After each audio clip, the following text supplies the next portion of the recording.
I didn't get a message from the school, didn't get a phone call from the school. And I want to point out that just last week, okay, my son didn't go to school on a particular day, and I didn't know if he did or not. He was not here, right?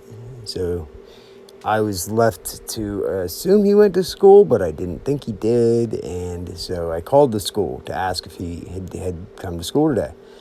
And they verified, and they even double-checked to make sure he didn't, come in late. He was absent from school that day, and you're supposed to get a phone call. They have an automatic system that just automatically calls the parents, the phone number that's on file, and informs them or alerts that phone number that your student was marked absent today, and it does that.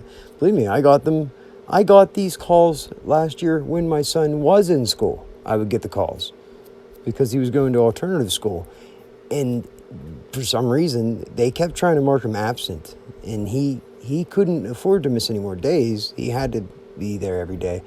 And there was a couple, 2 or 3 different times where I got a phone call saying he was absent when he was absolutely at school. And it's like, what are they doing? Trying to mark him absent, trying to pad up his absentee. There was just a number of things, right? That just seemed like there was a collective attempt to try to make my son look like something he's not on paper. So if anybody wanted to look at everything they could on paper about my son, it would paint a totally different picture than how he is in real life. Okay, it would look like he is a bad kid, right? Troubled kid, and his records, his paper records would, that's what it would read. If I read it, that's what I would think. When they try to charge your son with a felony, okay, and then very shortly after, a simple assault, okay, when in all actuality, what really happened was the kid that threw his bike in the creek, his older brother had a dirt bike that Ben wanted to buy, and he tried to buy, he was in the negotiation to buy it from the owner. This dirt bike was $200, maybe $250, I think. I have the screenshots. But Ben didn't end up buying it. The kid that threw Ben's bike in the creek, his brother bought it. Okay? And so Ben knew this. So Ben went up to borrow it one day. He wanted to borrow the bike. He really wanted to ride this dirt bike because, he's a young kid. He's trying to buy. That's the one he had his heart set on. He wanted to buy. So he knocked on the door. Nobody answered. He waited, knocked again, nobody answered. It's a good 3 minutes he stands at this door and waits. And then he just decides, well, the bike's right there. I'm just going to take it for a ride, and I'll return it. So he takes it for a ride. He even takes it down, and he fills it up with gas, and he returns it. He fills the gas tank up before he returns it, and no damage done. So no harm, no foul. I, obviously instructed him, you don't borrow stuff without permission, That's not stealing, that's borrowing without permission, okay?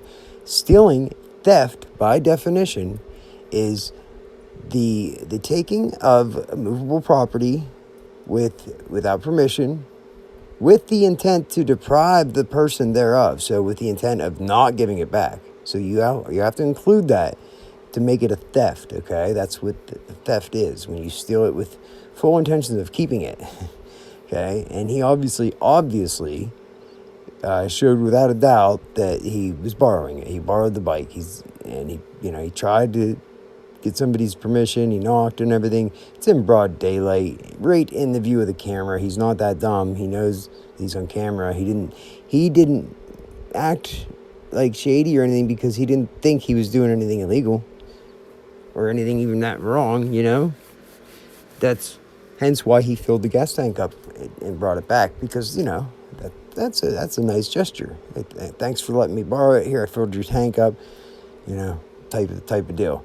Now, the bike was returned. After the bike was returned and everything's good to go, then the party, the owner of the bike or whatever, then they contacted the police and stuff the next day or that night. I'm not sure. but they contacted the police and reported it stolen, even though it was already in their possession, right? And then they added a bunch of shit and said that there was $300 in damages to this $250 bike.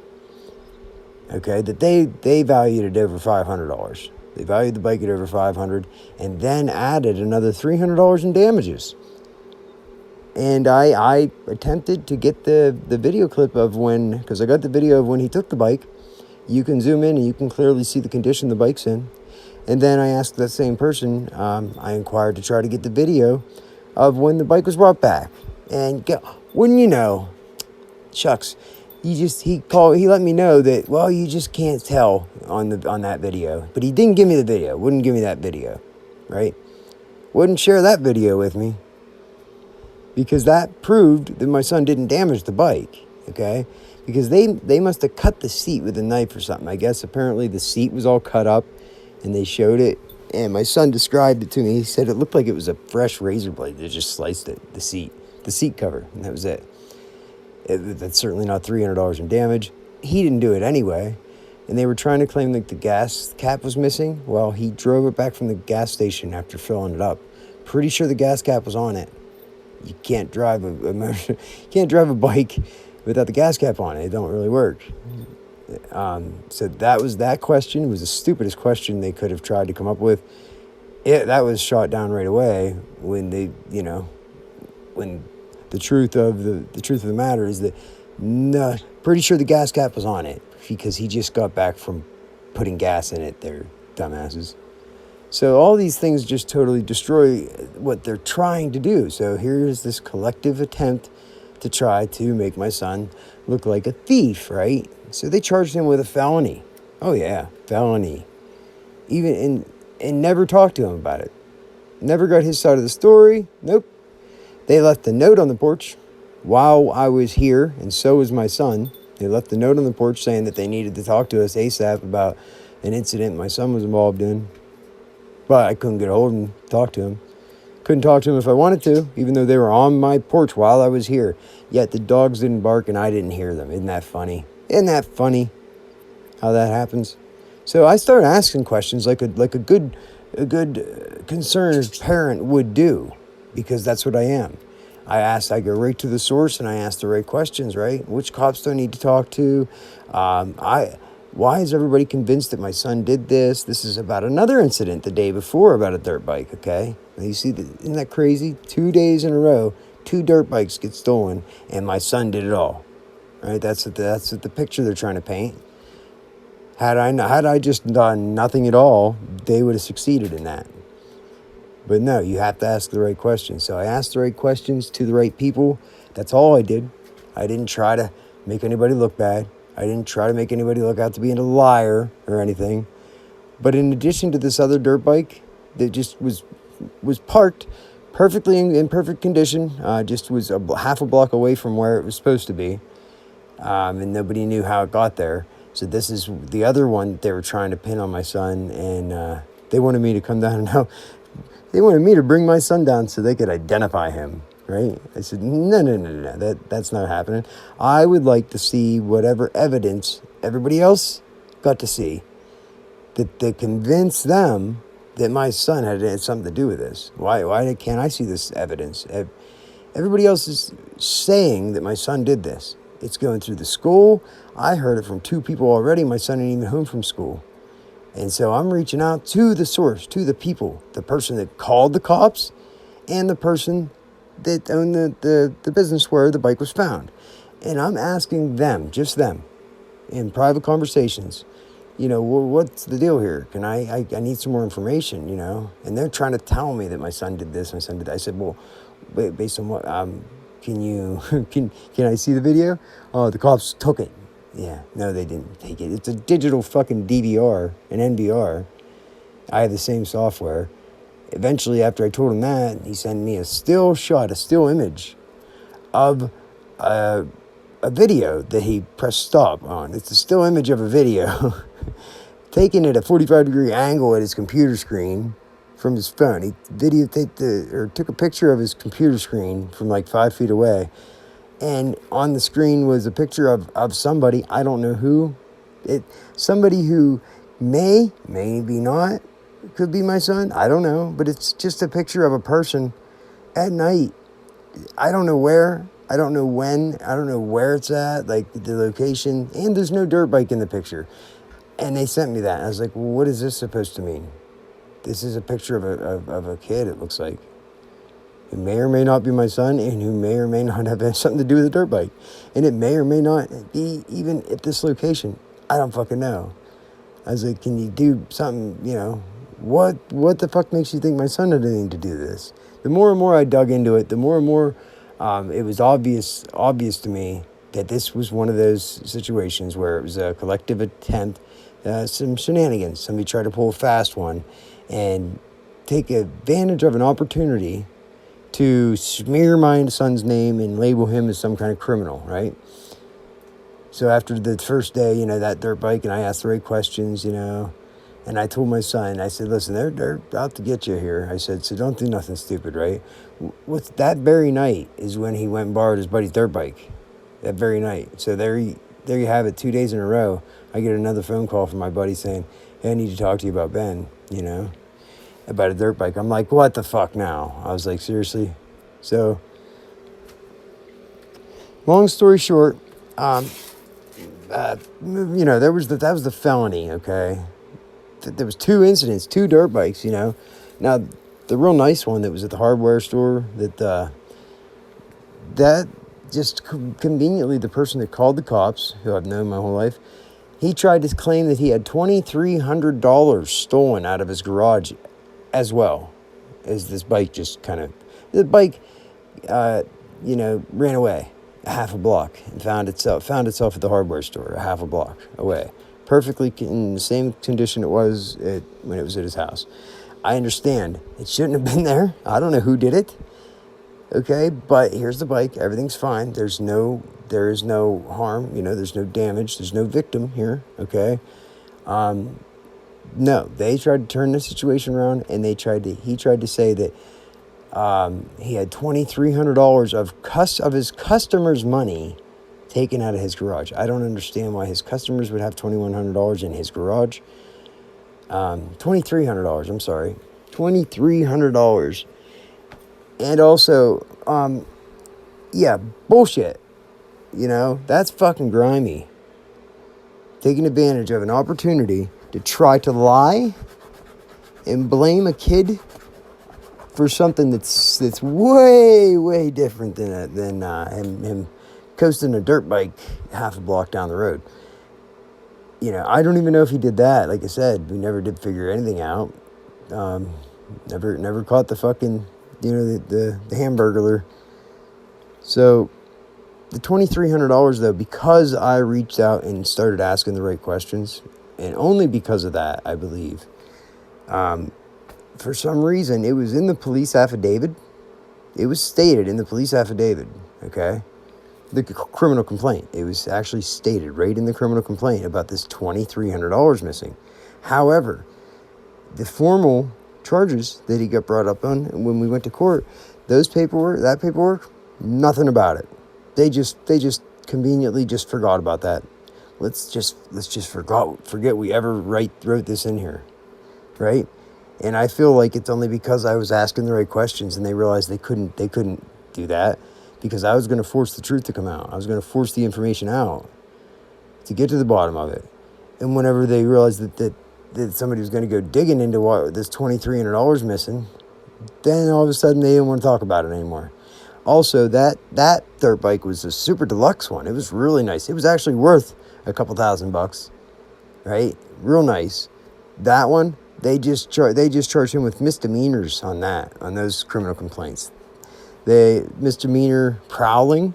I didn't know that was a thing, but yeah, prowling, like a cat burglar, and prowling, I guess, is a charge.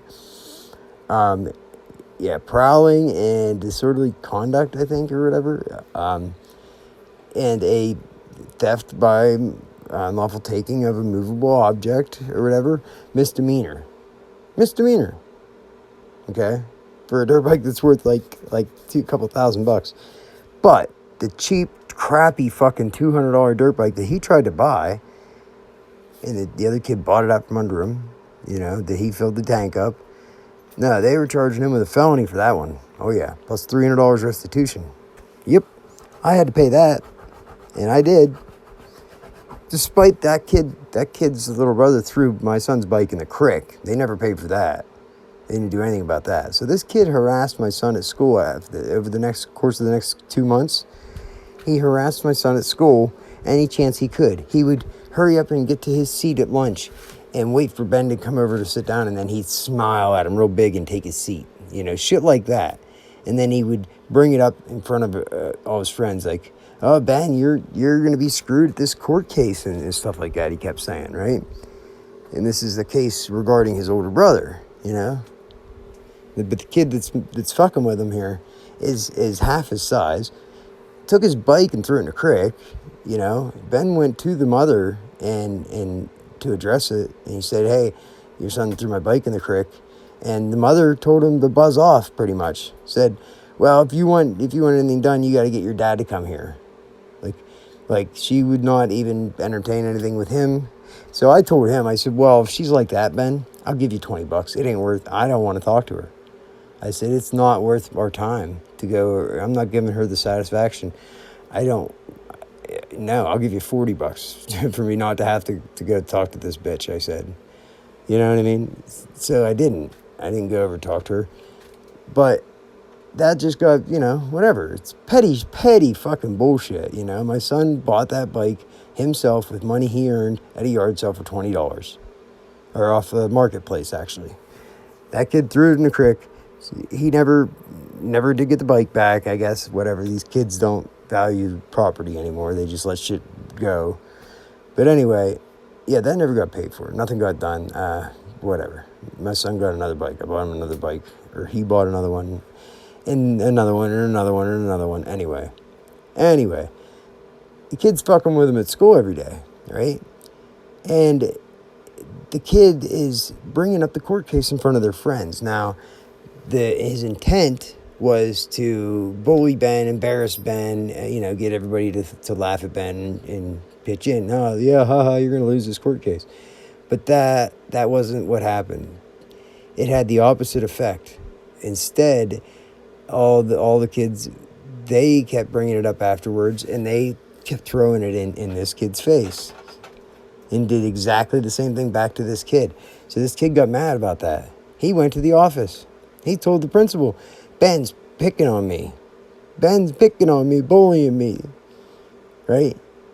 So the principal got with Ben, on the side real quick, called him down, talked to him, said, "Listen, Ben," he said, "just whatever you do with anything that has to do with this kid, just stay away from him. If you see him in the halls, just stay away from him. Don't give in. Don't do anything stupid."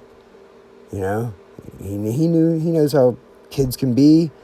I assumed that he knew the details of what was going on because he talked to Ben. He talked to the other kid, right? I assumed that he's the principal. I assumed they knew what was going on. Here I am on the outside, in the dark on this shit, only getting one side of the story, and I knew what was going on way better than him. He actually called Ben down because that other kid told on him for picking on him. So Ben's just like, "Yeah, okay, and that was the end of it. It got, Ben didn't do anything at all. It was that kid that was fucking with Ben. Then that kid went and told on Ben for doing exactly what he was doing to Ben. So there it is. It's, in the eyes of the principal, right? It's Ben that they have to watch, and make sure he doesn't fuck with this kid, right? So, right whenever Ben is not supposed to do anything, he's in the hallway. He goes to go to the bathroom. What do you know? Every time he's in the hallway, there's this kid shows up in the hallway. And so Ben is not the type to get all tough and be a bully. He likes the attention, but it's just him and this kid in the hallway. So Ben ran up to him, and like kids do, they all have a planner. It's a paperback book, planner. They write their homework and stuff in. So in this planner, Ben takes the planner. He runs up to the kid, and he's taller than him. He's like twice his size. He runs up to this kid and smacks him in the back of the head with the planter. Okay? Now, I always taught him to keep his hands to himself. So, Ben, keep your hands to yourself. Keep your little dick beaters to yourself. Well, wouldn't you know, that fucking kid found a loophole. He didn't touch him. He kept his hands to himself. He hit him with the planter. And how hard really can you hurt somebody smacking them with a fucking flimsy planter? No bigger than a small notebook you buy at the school supplies, like a small notebook, right? You smack somebody with a planter. Like the teachers used to do it to us all the time. If we weren't paying attention, they'd come up and smack us in the back of the head with their paper or something, you know. This is what we're talking about here, okay? Well, when he smacked him in the head with the planter, the kid reacted and grabbed Ben up, and they got into a little physical altercation, and the other kid put Ben in a headlock. So when my son was in a headlock, he had no choice. What's he supposed to do? You know, George Floyd can't breathe, type deal. You're in a headlock. What do? Well, at that point, you have the right to defend yourself, right? I mean, you can't really hold it against the kid because he was the aggressor with the planter. I get that. But at that point, you can't fucking charge him with assault because he's trying to get out of a headlock. So he strikes the kid to try to get him to release the headlock, And he did. I never got to see the video, so I couldn't tell you. I didn't get to see it. They wouldn't let me see it. They would not let me see it. But apparently, according to their testimony, Ben struck the kid in the head with a visible strike to the back of the head that visibly made his head, whiplash. And that's according to the cop, the resource officer. That's what he saw in the video. Like I said, well, what's the charge? And he said, simple assault. I said, what? What? I said, simple assault. I said, so the other kid's getting a simple assault too then? He said, no, not at all. No. He said, when somebody attacks another person, it's not in my book, he said, is if one person attacks another person, that person has every right to defend themselves then. No, I'm not, he's not, that other kid's not getting anything, Your son was the aggressor. I said, yeah, well, he's in a headlock. I said, then he described the video to me. He literally described it. I said, well, didn't that other kid strike Ben? Well, he said, he is a part in the video where you can see he's got his hands in the air. He's going to strike him. But then the video's blocked. You can't tell. You can't actually see him hitting Ben at all. I said, okay, but you just admitted that you could see he was going to strike Ben, whether you hit him or not. You're going to strike somebody. You can defend yourself, can't you? But whatever. And I said, yeah, okay. So Ben hits him with a planter. They get in a headlock, and then at that point, Ben has the right to defend himself, doesn't he? And he said, well, it's whatever. I said, well, can I see the video? He said, oh, well, you can see it in court. I said, so I have to fight it and plead not guilty and take it all the way. It's the only way I'm going to be able to see this video. He's like, oh, yeah, you can go that route or whatever he said. Instead of saying, ask Mr. Lewis, ask the principal to see it. No, they said, no, you can see it in court. This is the new resource officer, and they're in every school now. So we have these. Not only do we got, police protecting and serving us out here in the mean streets of Patton, but we got a cop in the school now, too, to make sure that you don't get assaulted, or to make sure that, you get a charge now. If you fuck around, a little bit of horseplay between middle school kids, yeah, now they're going to make sure that's criminal. That's a simple assault. Simple assault for smacking him with a planter. I mean, I literally got assaulted, left visible bruising on my body in 2 different places by a perpetrator while I was on the phone with 911. Okay, I was physically assaulted while on the phone with 911. Twice. And the cops came. And nothing happened from that. And I have pictures and everything. I mean, like I said, make it make sense. Now, if you want to try to say, "Oh, you're not targeted. You're delusional," right? Yeah. I just want some answers to these questions then. If you want to say I'm delusional and I'm not targeted, well then, please let's sit down and let's lay this all out here on the table, and let's look at it, right? And we'll compare it to a normal situation. What is a reasonable, expectation here of a situation? How would a normal person, what is the reasonable expectation for a result for this situation if it's given any normal person, right? What's a reasonable response? And I can give you a dozen fucking situations right off the top of my head where they're absolutely out of the ordinary, clearly discriminatory, and with you cannot deny. It doesn't make any sense. Like how does somebody get a warrant, right? A felony warrant, right, for somebody's arrest when the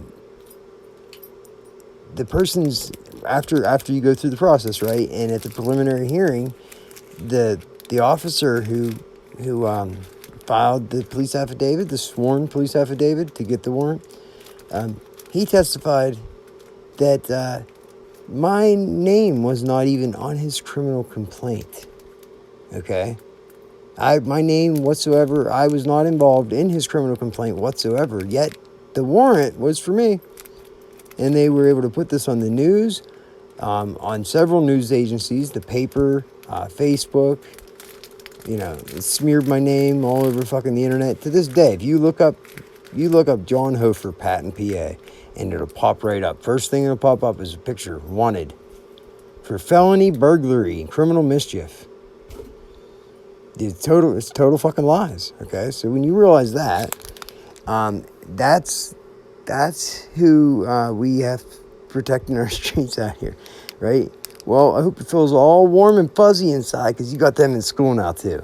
Yeah, they're gonna be there for your kids to make sure that to make sure that your kid doesn't get assaulted with a planner, right?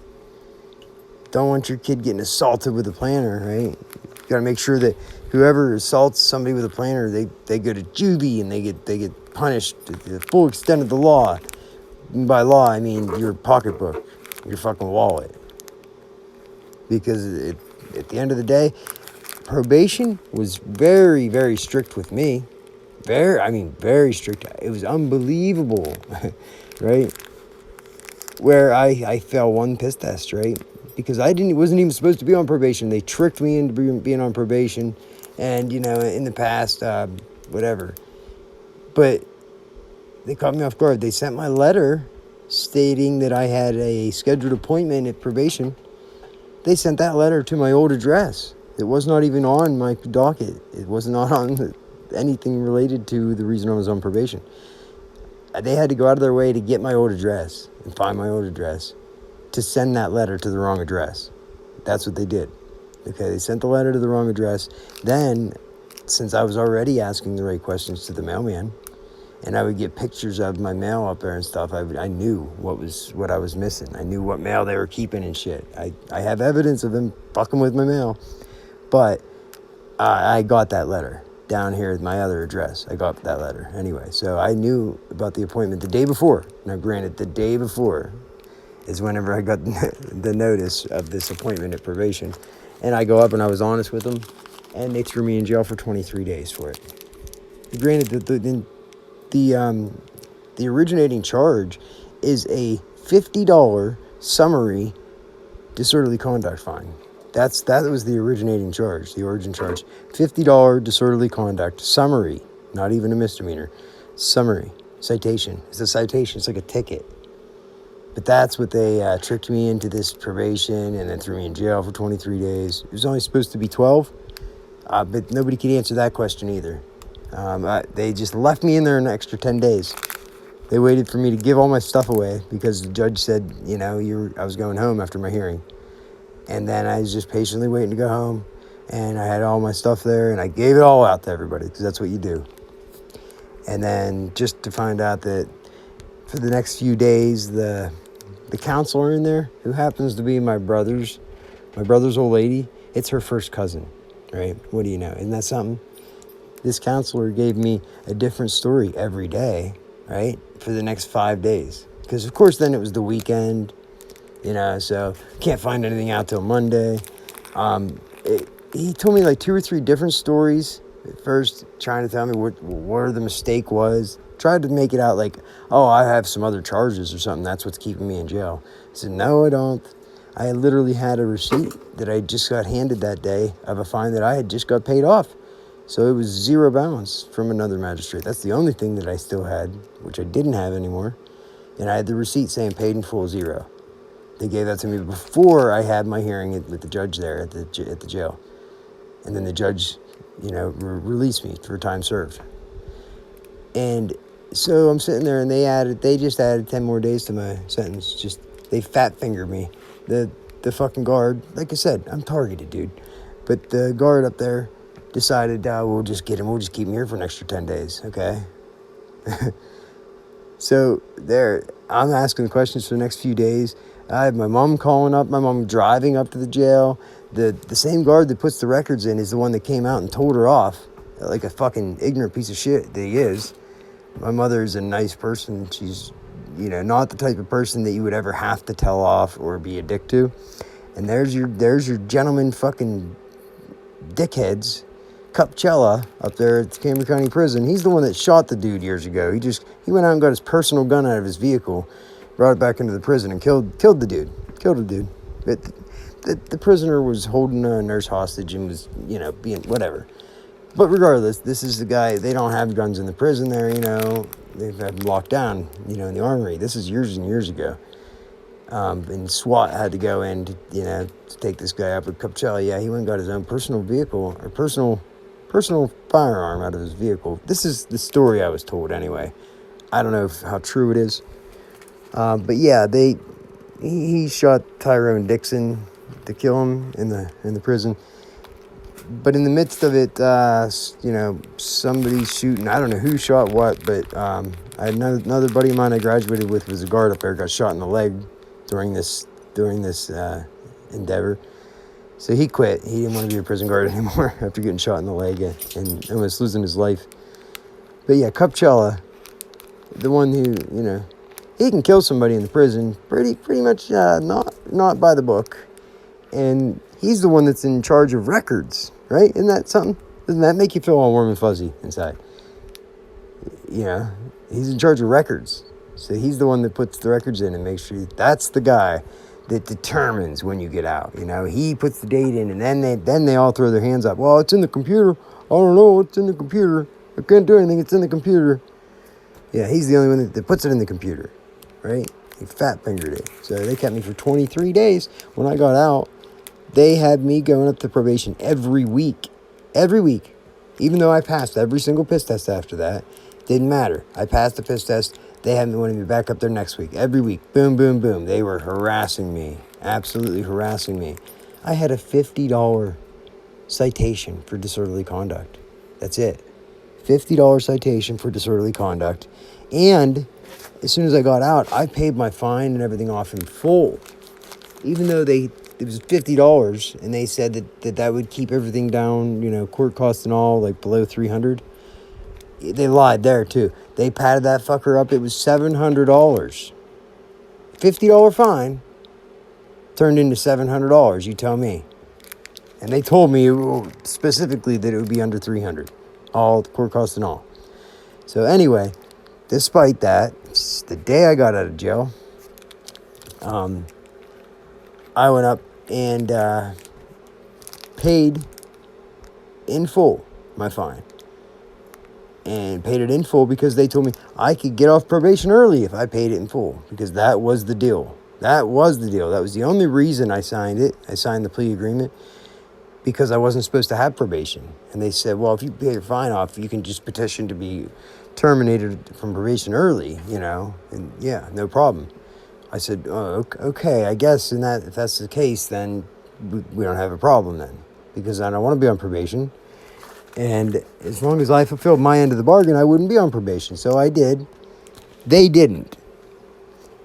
I waited the next 2 months. I pushed and bugged for them to file this petition for early termination, and they just didn't fucking do it. They waited and drugged their feet, and I talked to every single person in that public defender's office multiple times before finally, after 2 weeks of thinking it was already filed, them telling me that they filed it several times, the head of that office, Mary Beth Schaefer, the head of the public defender's office in Cambria County, tells me, okay, I'll go ahead and file that today.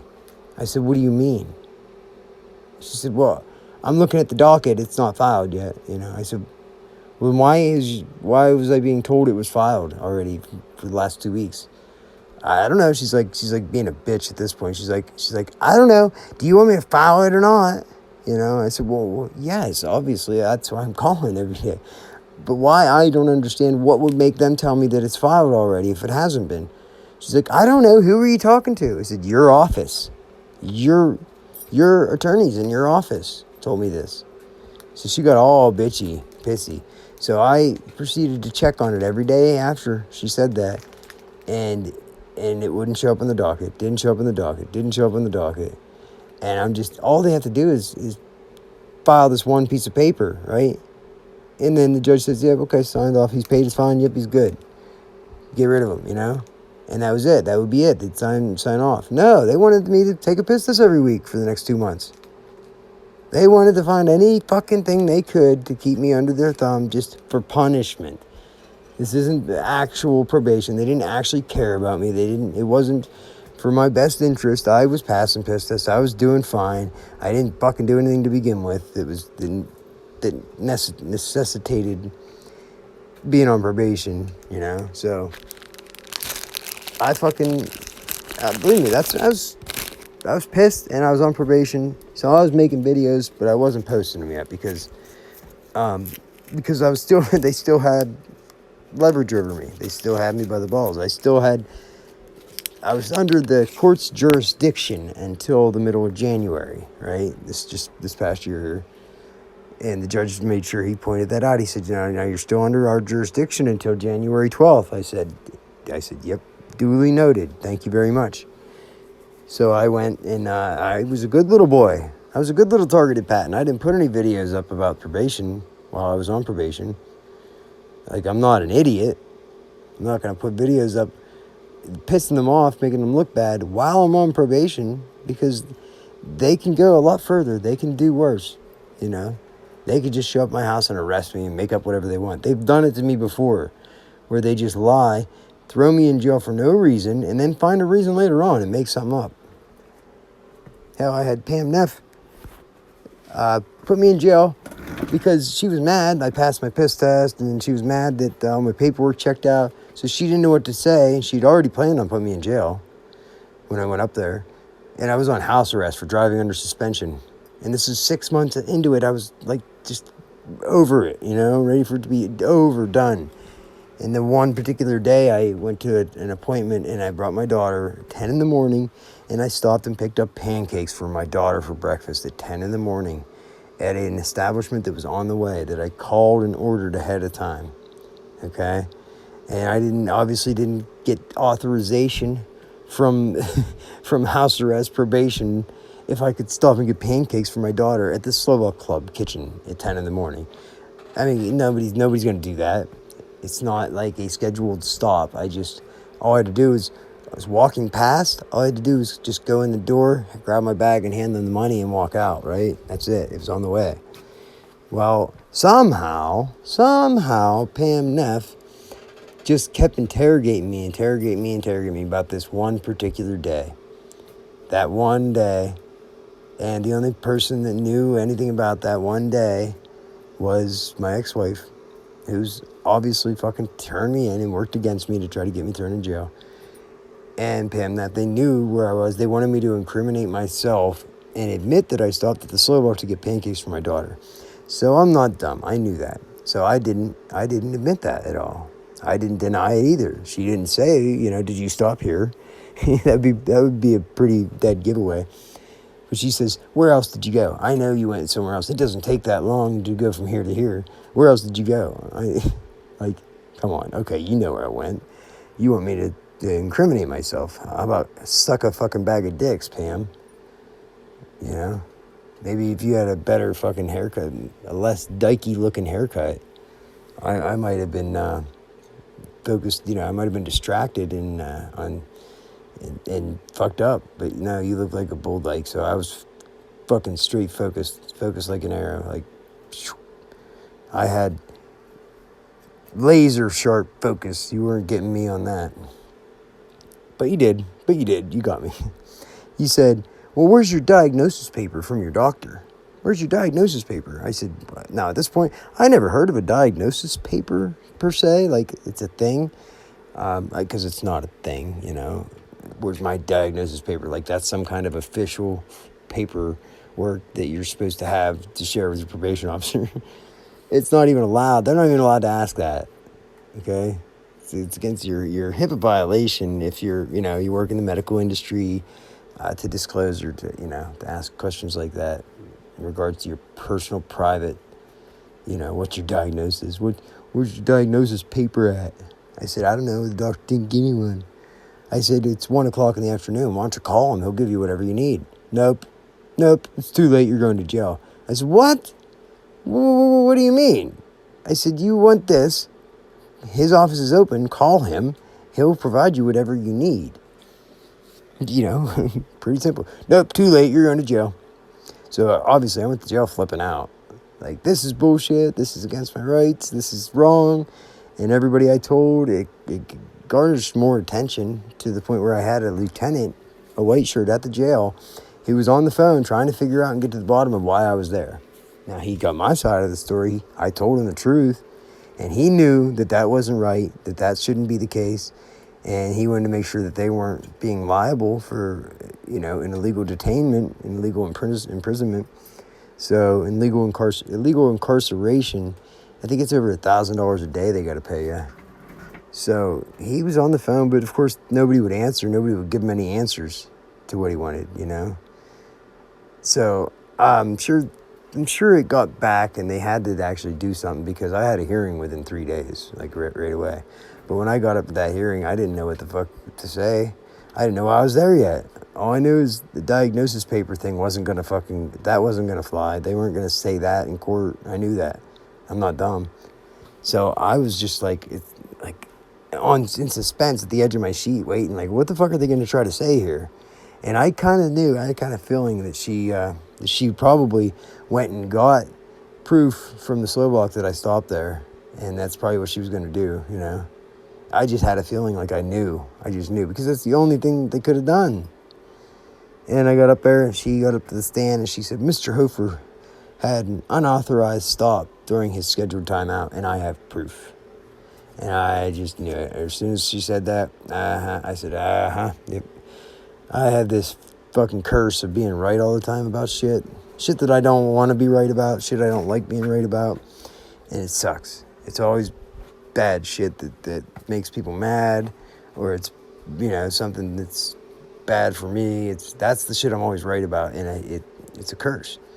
So if you ever hear me say, I have this curse, of always being right about something, pay attention to what I'm saying at the time.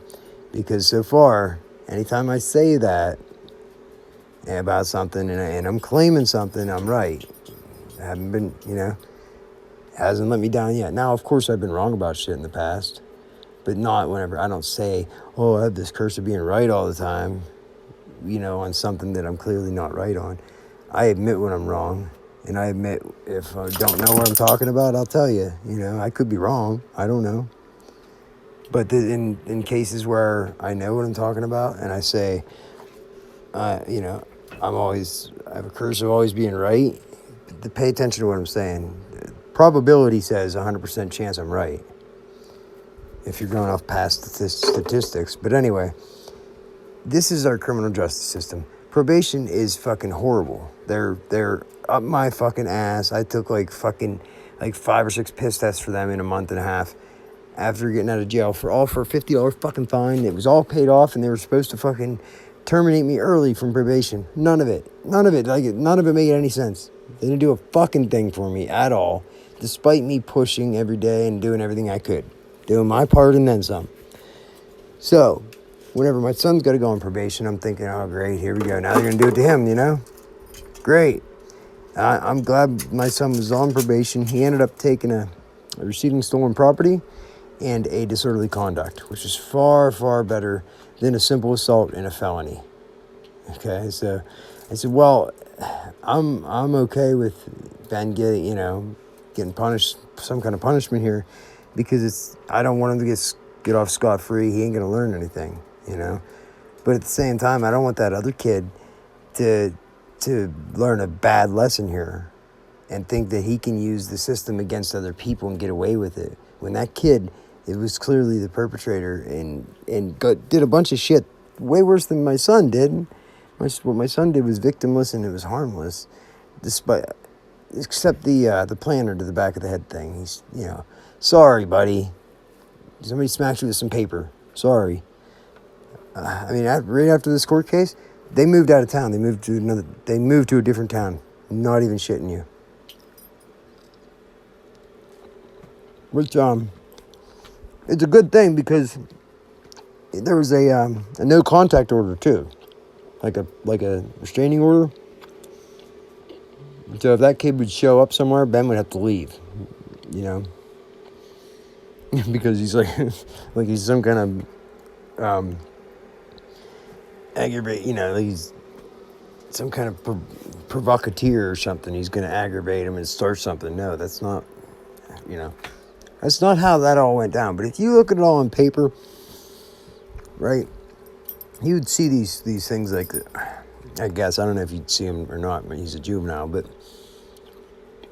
on paper, it looks like he's a criminal, right? And then his school records, they get infractions.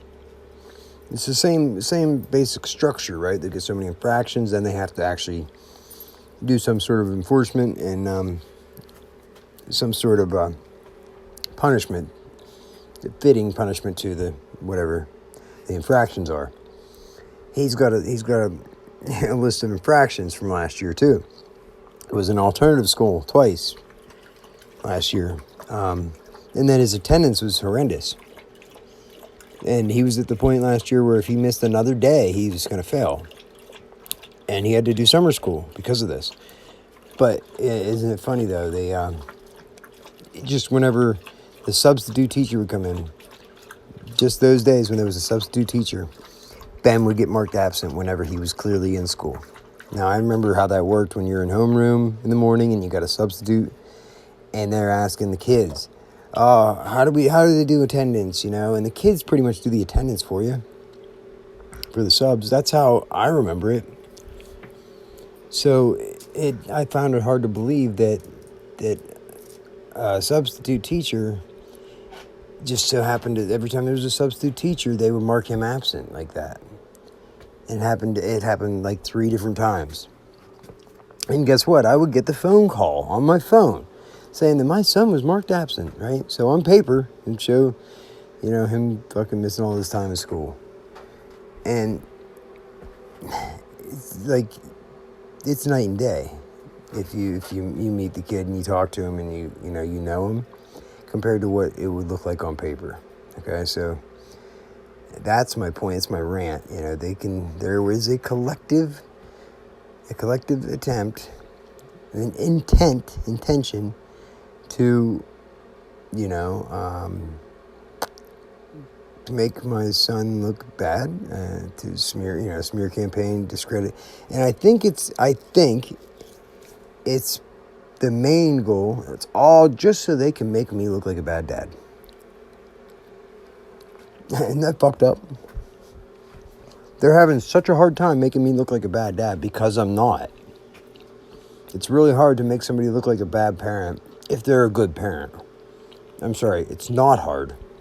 It's not. It's not hard to make somebody look like a bad parent, even if they are a good parent.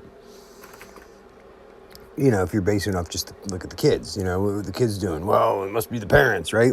Well, that argument doesn't fly either. Because here you have my daughter on the other hand, right?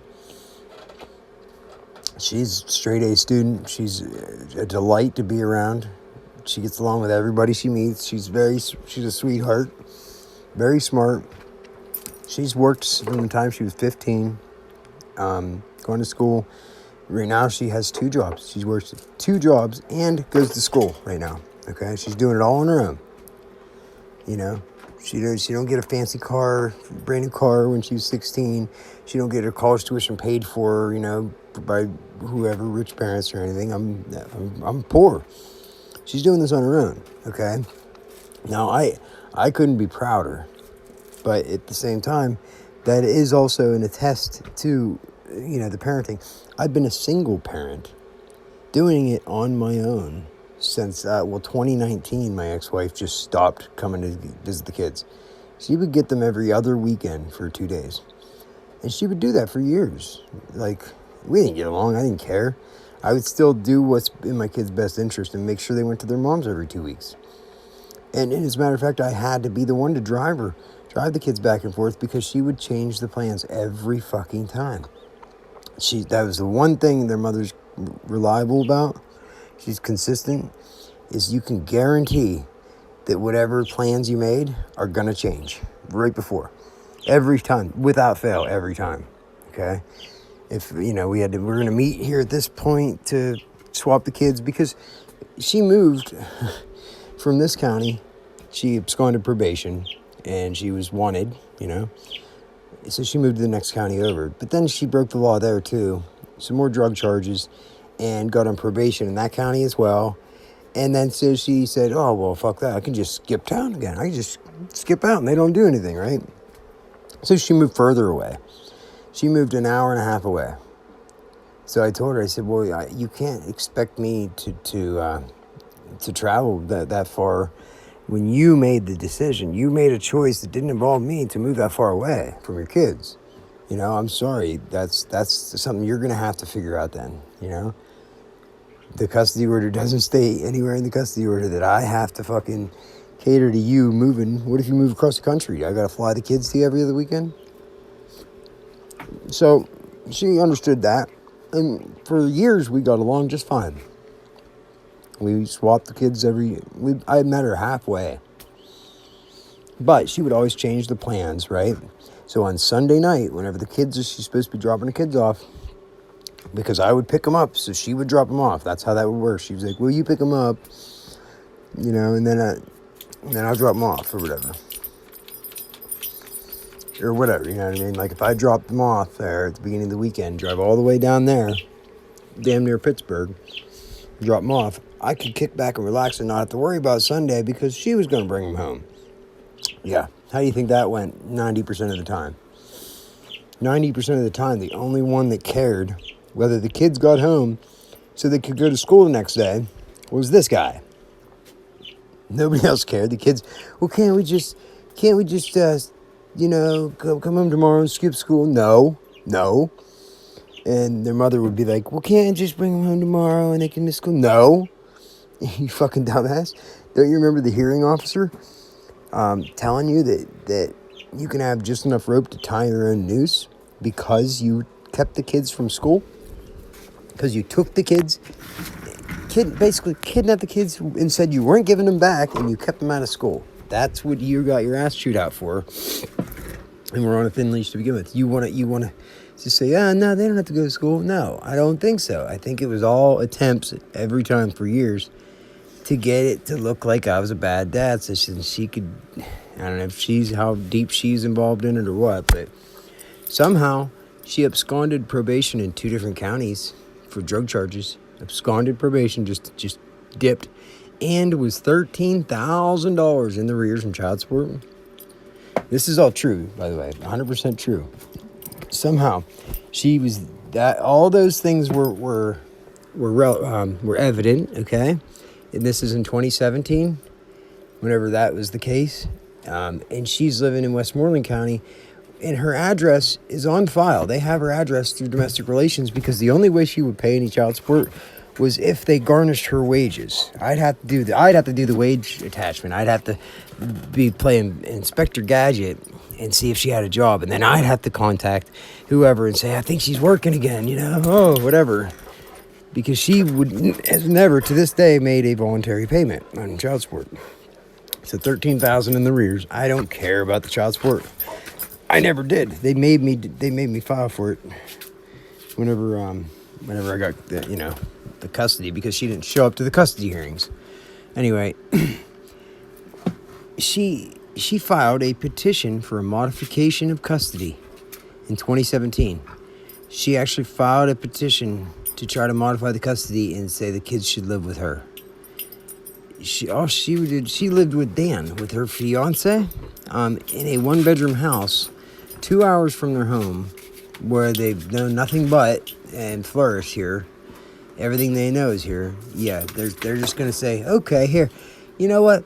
Since you asked, sure, we'll take the kids away from everything they know, their dad, and give them to you, who has 2 outstanding warrants for arrest for absconding probation for drug charges, and owes $13,000 in child support, so clearly you can't pay a fucking penny to support your kids. Yeah, sure, that's a good idea. Why don't we give them to you, and you can take them, yeah. Well, they gave her a hearing. They entertained her petition and actually scheduled a hearing and gave her a hearing. My dog is chewing on my leg right now because I'm telling this story, but scheduled the hearing, and my son was terrified. I remember him crying, terrified, thinking that he was going to have to move with his mom, because that's what she told him. She brainwashed them. She told them every time that they went there for over a year, it was nothing but talk shit on me, and it was a clandestine operation to take me down. She was trying to get my son to take incriminating photos of me behind my back and give them to her. And the one time he had a picture of something. Obviously I didn't see it, and it doesn't exist to this day now, but he had some kind of picture, and she knew about this picture. And before she could do anything, he did the right thing, and he knew it wasn't right, and he deleted that fucking picture off that phone, whatever the picture was. And he got his ass chewed out. He got in trouble, big trouble, I guess, all weekend for doing that.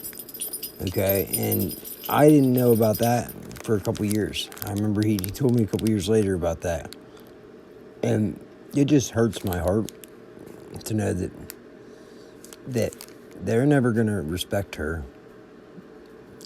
She's missing so much. How many years of the kids' lives and happy memories and stuff are wasted, gone. You can never get them back because of your spite, and anger, jealousy, right? And it's not good. It just consumes you. You lost all that time. You can't get it back, and now things are going to be worse off for you moving forward. As far as you got to start at the ground level. Fuck, you got to start in the basement as far as trying to build any respect with these children that were yours, that you just walked away from. Just walked away. 2019. She was working. She would never try to talk to me. She'd always try to make plans through the kids, and I would always roll my eyes and tell your mother she needs to call me. We're not making plans through you guys. Are not the middleman. It's not how this works. You're not the middleman. You guys are not supposed to be involved in our decisions about you.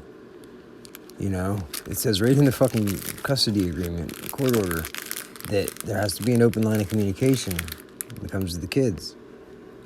Mine was open, but she had that spite, that envy, that anger, and that's not my problem. I felt bad. I tried to find ways to, to decrease the tension. Try to find different ways that we could, just get along for the kids' best interest, so that they could just have some kind of normal life and their parents weren't, hate each other. I certainly never talked shit on her in front of my kids, because I knew I had learned that from parenting classes I took. What do you know? She didn't go. She scheduled them, because you have to when you go through custody, but you have to pay for them. So she just didn't go. She never did the parenting classes, and that's both times that I was awarded custody, before Ben was even born, I went through the same thing with my daughter and her years ago. And we did the same thing. Like, all the same situations, it worked out the same way. I got custody of my daughter, and then we got along. Then she couldn't use my daughter for leverage. She couldn't hold anything over my head. We got along just fine, and there was no child support. I said no. And then a couple years later, we ended up getting back together. Then we had Ben, and we were together for 6 more years after that.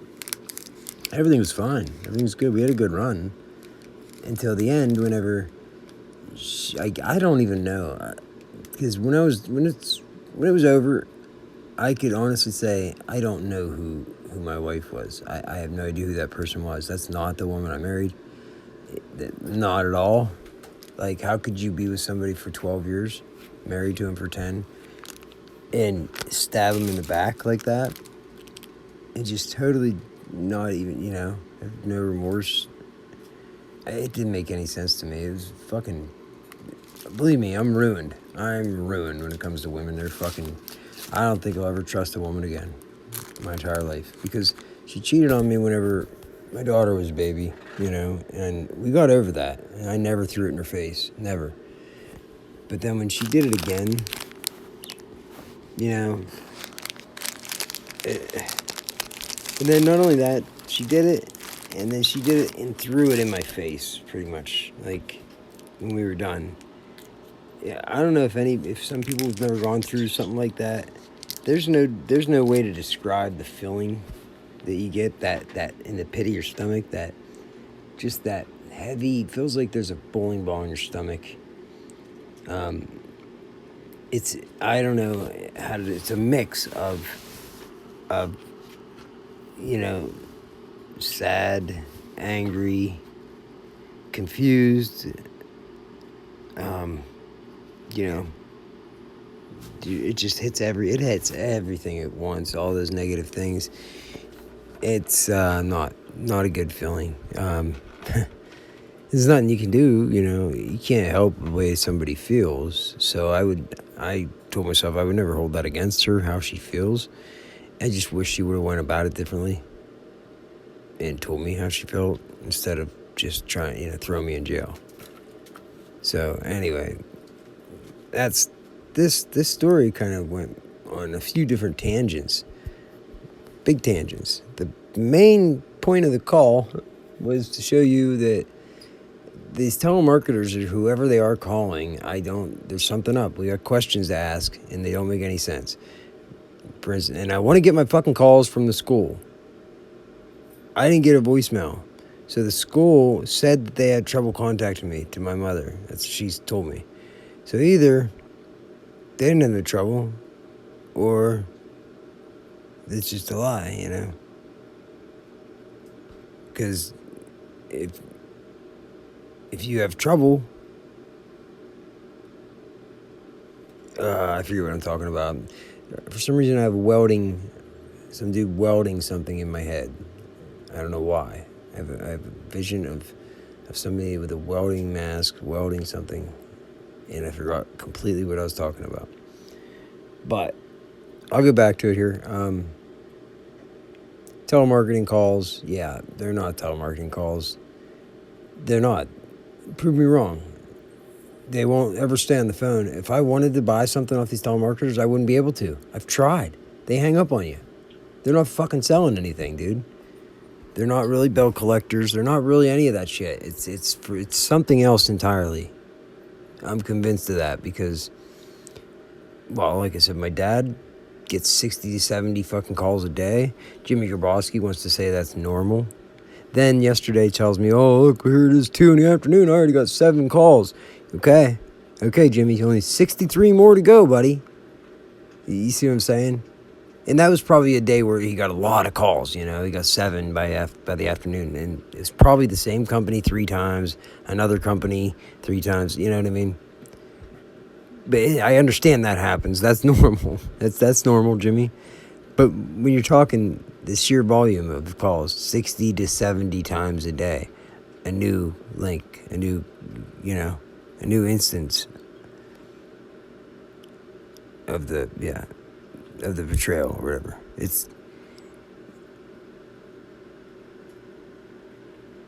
She's dancing like that for. Okay.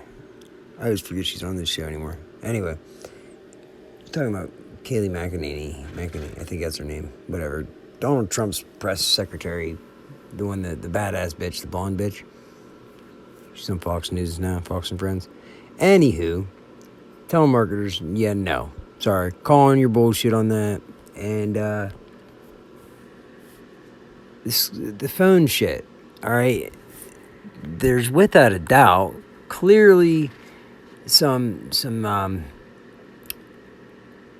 bad players here in the game, and they have access to some cell phone technology, obviously, or the know-how. They have to have it in somewhere. That, like, through the internet service provider, through the carrier, okay, through the wireless carrier.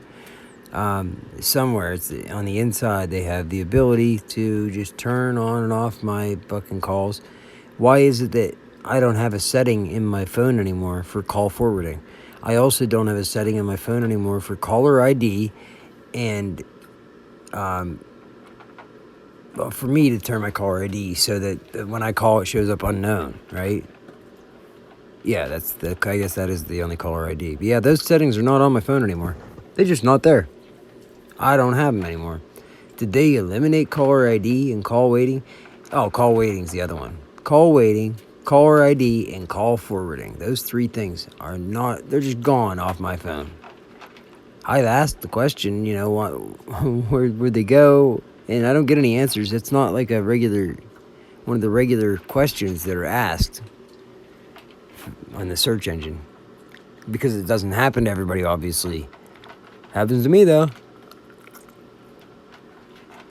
Because what I'm looking at on my phone is not actually my phone. I think I'm looking at a virtual phone. I'm just a projection of a virtual machine that's controlled by the main administrative, with administrative privileges on a separate location, a device at a separate location, whatever unknown location with unknown operators, has the root permissions and everything for my phone, and they're able to manipulate everything and anything they want on it. Plain and simple. I've seen too much to deny it or to say it any other way. With somebody who can delete the evidence I'm taking, I'm trying to document evidence on my phone, while they can just delete them. Just straight up delete them. Emails. If I'm expecting an email, I don't get the email until it goes through them first. And vice versa. My emails, I don't think they send out until they clear them too. Because I'll send them and they just won't, wheels spinning. It won't send it. You have mail system delivery failure or whatever. But if it does send, then it's good, right? It's good because it won't even send out until it gets some kind of receipt from whoever you're sending it to. But not in my world. In my world, I could, I don't know what I'm looking at because it's not real-time access to my email, though. They have the way to get in between there and intercept my emails or whatever they do. If they throw it in a separate hidden folder until they want to throw it in my face later on, because they do. I'll be looking for something, looking, can't find it. And enough that I can swear, without a doubt, it was not there, And then when I go back and look in the same spot, it's there. And if I were to tell people this, they'd say, oh, he's crazy, delusional. Right? He's seeing stuff now. And this is the tactics they use. They utilize the technology in different ways to make something unbelievable, right? Well, I learned that if that is the point, then you're not going to get me to talk about that shit publicly. Maybe on my channel, yeah. It's YouTube. I don't give a fuck. I don't give a fuck. I don't give a fuck. I don't give a fuck. I don't give a fuck. I don't give a fuck. It's YouTube, whatever. Piss off, YouTube. So, and when I'm out in public, though, and or I give that fake smile right back to the gang stalkers, and then I go on to ask them how their day is and everything else, especially if I know they're gang stalkers. So, I'm trying to think of what we need for supper. Yeah, so I make sure that I don't give them the ammo they need. Everything is designed to get you to react, to get you to behave a certain way in response to everything they're doing. Okay, knowing that, equipped or armed with that information, or that, information is power. Information is the weapon of choice in this information war. So, equipped with that information, you're good, as long as you have the information. Now, if you don't have that information, then you're vulnerable to all of these fucking things that they can do to you, right? But knowing, just being aware of these little things can make a world of difference for you. A world of difference. Yeah, I mean, here comes the sun. It's coming.